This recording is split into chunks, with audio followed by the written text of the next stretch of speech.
गुवाहाटी में अभी हाल ही में असमी कल्चर और हेरिटेज का बहुत बड़ा सेलिब्रेशन हुआ। आसाम के टी गार्डन्स और ट्राइबल कम्युनिटीज के 8,000 से ज्यादा युवा सरुसजाई स्टेडियम में जमा हुए। उन्होंने ट्रेडिशनल झूमर डांस किया और अपनी एनर्जी और रिदम से सबको मोहित कर लिया। ये बड़ा इवेंट सिर्फ कल्चरल एक्स्ट्रावागांजा नहीं था, इसमें पॉलिटिकल अंडरटोन भी थे, खासकर क्योंकि 2020 के आसाम असेंबली इलेक्शन नजदीक आ रहे हैं। इस इवेंट में खुद प्राइम मिनिस्टर नरेंद्र मोदी भी मौजूद थे। जून 2024 में अपना तीसरा कार्यकाल शुरू करने के बाद ये उनका आसाम का पहला दौरा था। इस भव्यता में और भी 4 चांद लगाते हुए अलग अलग देशों के 50 से ज्यादा एम्बेसडर भी वहां मौजूद थे। इतने हाई प्रोफाइल लोगों की मौजूदगी ने राष्ट्रीय और अंतर्राष्ट्रीय स्तर पर इस इवेंट की इंपॉर्टेंस को और बढ़ा दिया। ये इवेंट आसाम की टी इंडस्ट्री के 200 साल पूरे होने के मौके पर ही ऑर्गेनाइज किया गया था। इस हिस्टोरिकल कॉन्टेक्स्ट ने इस सेलिब्रेशन में एक और खासियत जोड़ दी।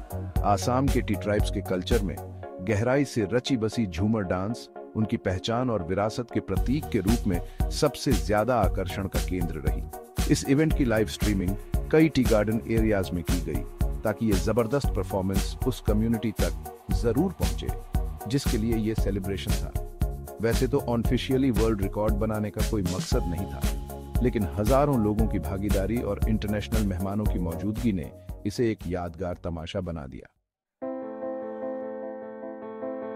इस इवेंट में प्राइम मिनिस्टर नरेंद्र मोदी की मौजूदगी बेशक कई लोगों के लिए सबसे खास बात थी। उनकी इस भागीदारी को सत्ताधारी बीजेपी गठबंधन की तरफ से चाय बागान और आदिवासी समुदायों के बीच अपना समर्थन मजबूत करने के लिए एक स्ट्रेटेजिक मूव के तौर पर देखा गया।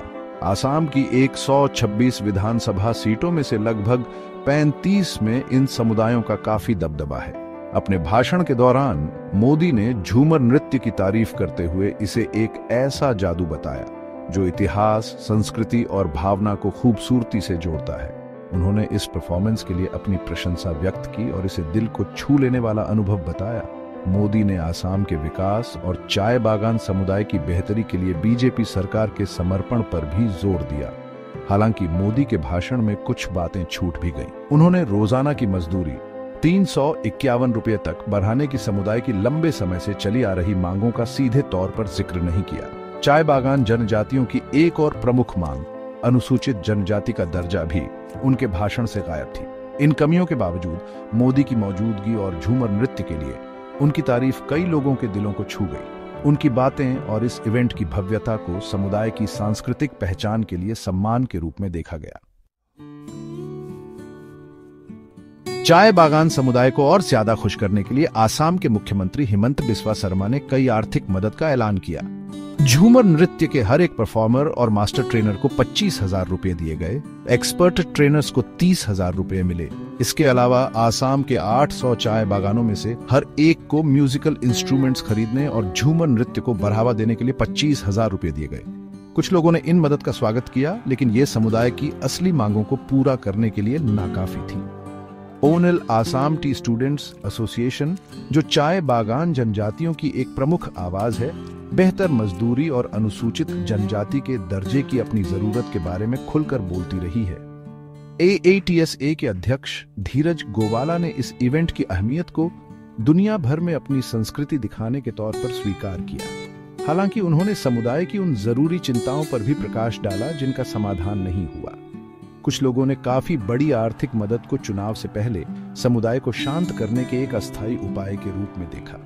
बढ़ी हुई मजदूरी और अनुसूचित जनजाति के दर्जे की उनकी मुख्य मांगों पर ठोस कार्रवाई न होने से अनिश्चितता की भावना बनी रही। ये सवाल अभी भी बना हुआ है कि क्या ये मदद समुदाय के लिए असली में लंबे समय तक फायदेमंद साबित होगी।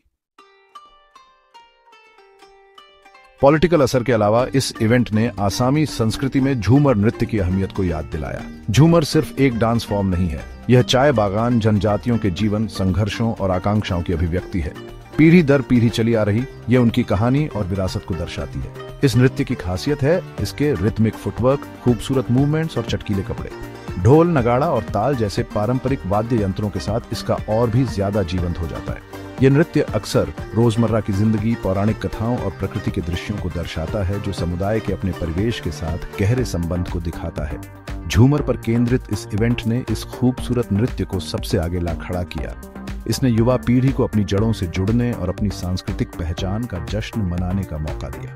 अंतर्राष्ट्रीय मेहमानों की मौजूदगी ने दुनिया भर में आसामी संस्कृति की समृद्धि दिखाने में मदद की। राजनीतिक रूप से भरा हुआ यह कार्यक्रम संस्कृति की स्थायी शक्ति की याद दिलाता है। चाय बागान जनजातियों की पहचान का प्रतीक झूमर नृत्य अपनी लय और नजाकत से दिलों और दिमागों को मोहित करते हुए राजनीतिक सीमाओं से परे निकल गया।